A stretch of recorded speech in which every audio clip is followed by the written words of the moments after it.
Ah, mas tem que prender mesmo. Roubou pra quê? Ah, mas bandido bom é bandido preso ou bandido morto?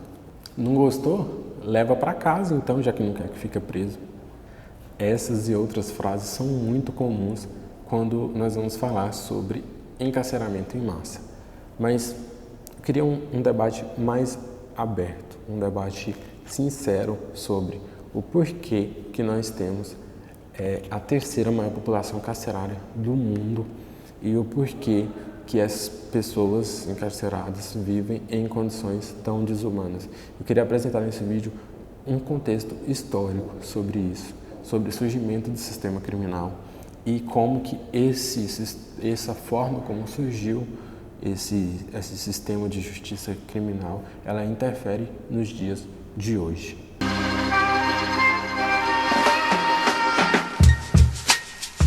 Já vou avisando que esse vídeo vai ser dividido em duas partes para não ficar um vídeo muito grande, para não ficar cansativo.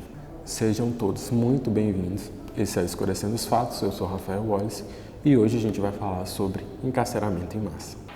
Bom, a primeira coisa que a gente precisa entender quando a gente fala sobre encarceramento em massa, justiça criminal, enfim, todos os assuntos que envolvem isso, é que a gente vive em uma sociedade racista.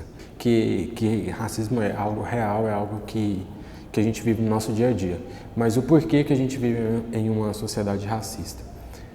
Praticamente tudo que fundou o nosso país, praticamente, economia, justiça criminal e por aí vai, tudo isso ele teve como base de estrutura uma sociedade escravista.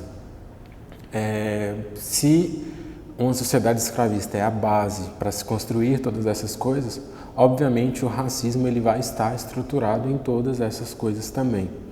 É uma coisa meio que de raciocínio lógico. Sendo assim, entendendo isso, a gente pode começar a partir para outros campos, a ampliar esse pensamento. Eu queria não só falar aqui desses números que a gente ouve muito falar, como que a gente tem mais de 800 mil presos hoje no Brasil, que nós somos a terceira maior população carcerária, enfim, todos esses dados, né, que mais de 60% desses prisioneiros são jovens negros, que a prisão de mulheres negras vem crescendo nos últimos anos de uma forma assustadora, mas enfim, sobre esses dados a gente vai falar em um outro momento. Eu queria traçar aqui uma linha histórica para a gente entender como que o surgimento desse sistema de justiça criminal, lá ainda no Brasil colônia, como que isso reflete até hoje na forma como o judiciário atua e como a polícia também atua. Isso que eu queria fazer.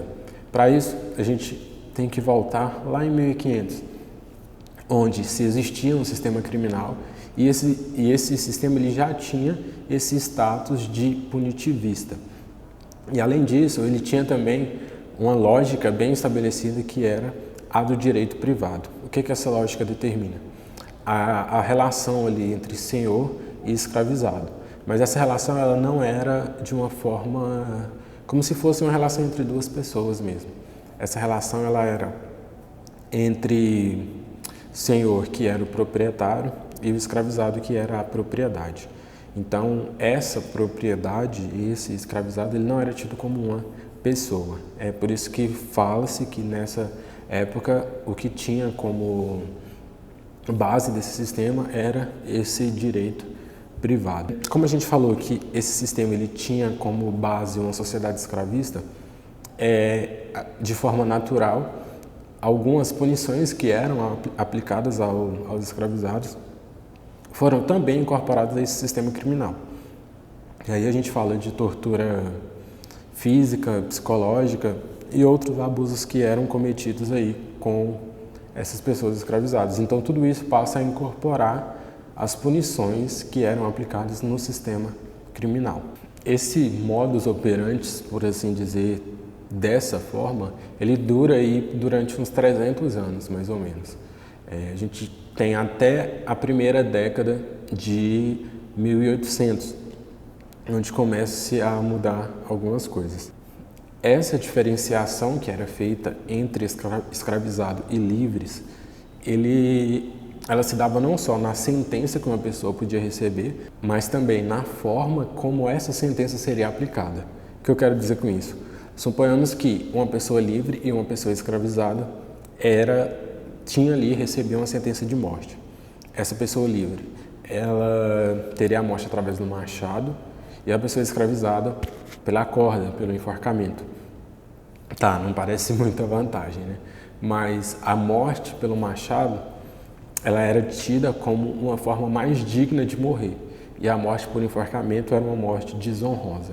Então, até na forma como a pessoa ia cumprir essa sentença, o fato dela ser ou não escravizado fazia diferença. A gente até comentou sobre essa questão de morte desonrosa no vídeo sobre necropolítica, que eu vou até deixar o link na descrição aqui. A gente fala da França quando ela adotou a guilhotina e começa a abandonar ali a morte por enforcamento, porque eles entendiam que a morte pela guilhotina era mais digna, né? A Shirley Bember trata isso como a evolução da morte. Então já é histórico essa questão de como a pessoa morre interferir, né? Se ela teve ou não uma morte digna, uma morte honrada.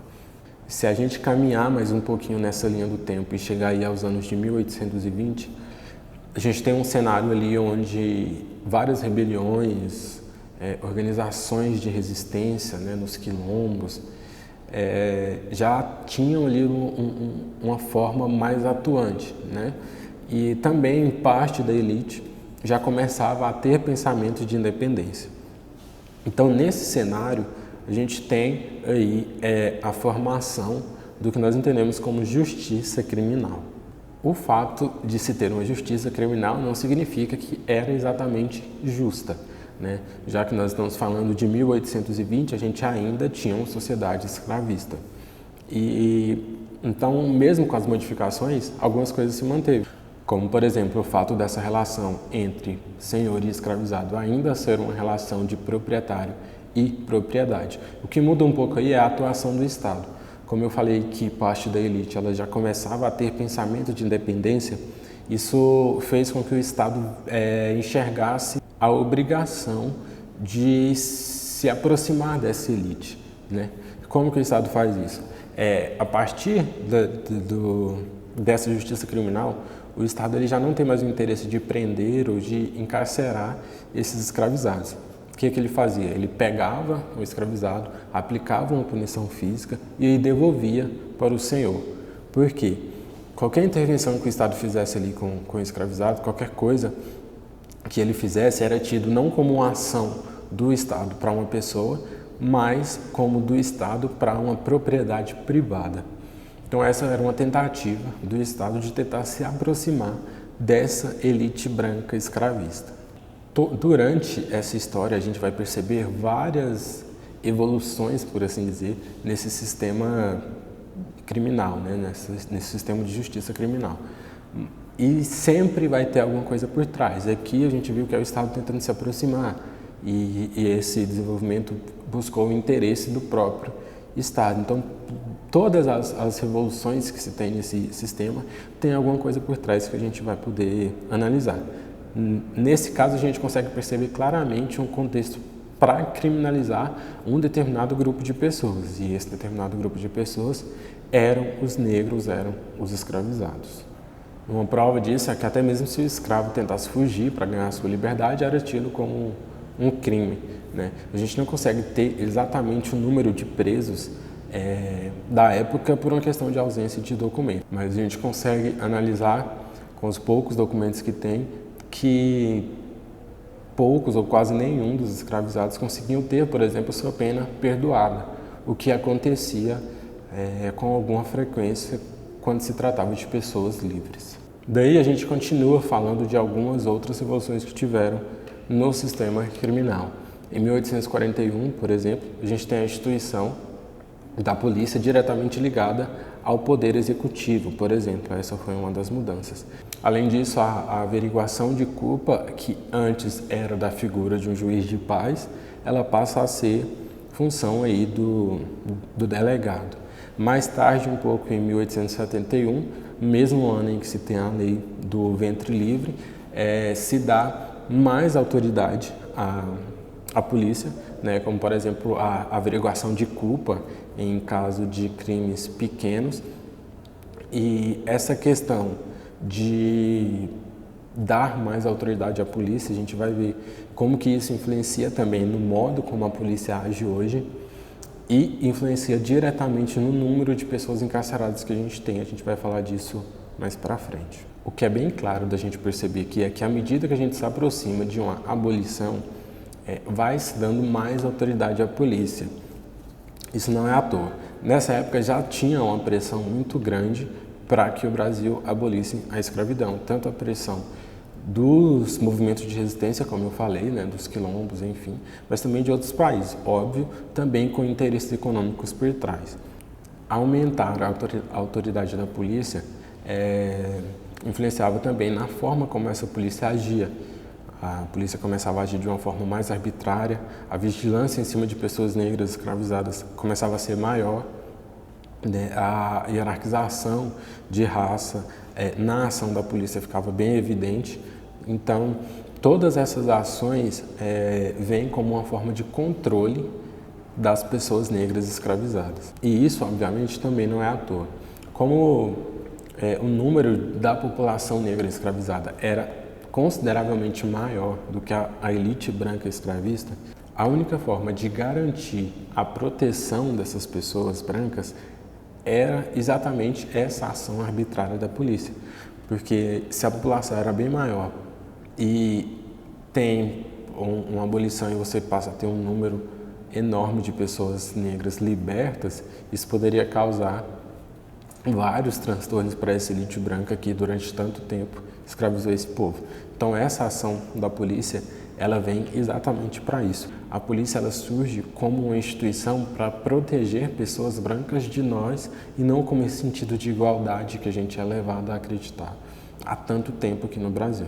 Então a gente percebe que todas as ações, elas, né, meio que se encaixam para manter uma estrutura racista, inclusive dentro do sistema de justiça criminal. A advogada e pesquisadora Tula Pires, ela coloca todos esses fatores que eu citei como sendo o embrião que já sugeria aí a forma como a polícia ia atuar nas décadas posteriores e que, obviamente, reflete até o que a gente tem nos dias de hoje. É óbvio que com a abolição, esse sistema ele ia passar por algumas transformações. Quando você tem essa mudança aí de uma sociedade legalmente escravista para uma sociedade abolicionista, alguma coisa ia ter que mudar, esse sistema ia ter que desenvolver. Mas essas mudanças, elas continuaram servindo para manter a hierarquização racial que existia. Tanto que a gente já sabe, né, a gente ouve falar em muitos lugares, que houve leis de incentivo para que pessoas europeias viessem para cá para trabalhar no Brasil, né? E isso se deu de várias formas.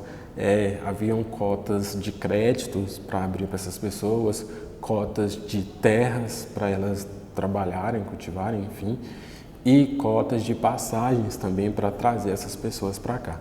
Tudo isso com o sentido de embranquecer realmente o país.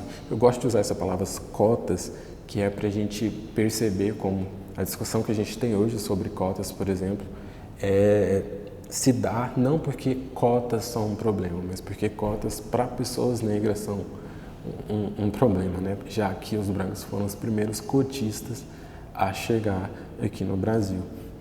Esse movimento ele é tão grande que em 70 anos a população branca vai praticamente se equiparar à população negra, que era bem maior aqui, como eu já comentei. Então isso mostra como o sistema ele se desenvolveu de certa forma, mas mantendo a base daquela sociedade escravocrata que inferiorizava pessoas negras. E obviamente não seria abandonado da noite para o dia de uma forma tão rápida. A intenção dessas modificações era sempre manter o poder nas mãos de uma elite branca. Tudo que a gente tem de como desenvolvimento desse sistema, desde o Brasil colônia até nos dias de hoje, são na verdade formas de mascarar a exclusão dos cidadãos de segunda classe, que nós sabemos que sempre foi assim, que pessoas pretas são encaradas pelo sistema e pelo Estado. Todos esses desenvolvimentos que se tem, tudo que a gente falou aqui até agora, é com esse único objetivo. Até mesmo nessa época, por exemplo, para a pessoa exercer os seus direitos políticos, ela tinha que comprovar ali uma renda de 200 mil réis. As mesmas pessoas que foram marginalizadas e que não teve nenhum tipo de incentivo, apenas os europeus tiveram esses incentivos para continuar trabalhando, essas mesmas pessoas teriam que comprovar uma renda de 200 mil réis para exercer os seus direitos políticos, ou seja, era uma coisa feita realmente para excluir essas pessoas. E 2 anos após a abolição, cria-se a lei conhecida como Lei da Vadiagem, que criminalizava várias expressões culturais dos negros, capoeira, danças, religiosidade, né? Tudo isso é criminalizado como uma forma também de encarcerar em massa essas pessoas negras, essas pessoas que eram tidas como inferiores. Bom, a gente vai parar por aqui nesse vídeo. Acho que deu para a gente entender um pouco esse contexto histórico de como esse sistema vai se moldando durante o tempo para continuar privilegiando pessoas brancas e, obviamente, inferiorizando pessoas negras. No próximo vídeo a gente vai entender como que nos dias de hoje ainda se reflete esse status de um sistema criado em uma estrutura de uma sociedade escravista, de uma sociedade racista, né? Como que esses números de hoje que a gente tem, que eu citei no começo do vídeo, o fato de a gente ser a terceira maior população carcerária do mundo, como que isso se relaciona com tudo que a gente já falou sobre a história, né, e a criação desse sistema de justiça criminal. Tudo isso a gente vai falar no próximo vídeo. Aguardem.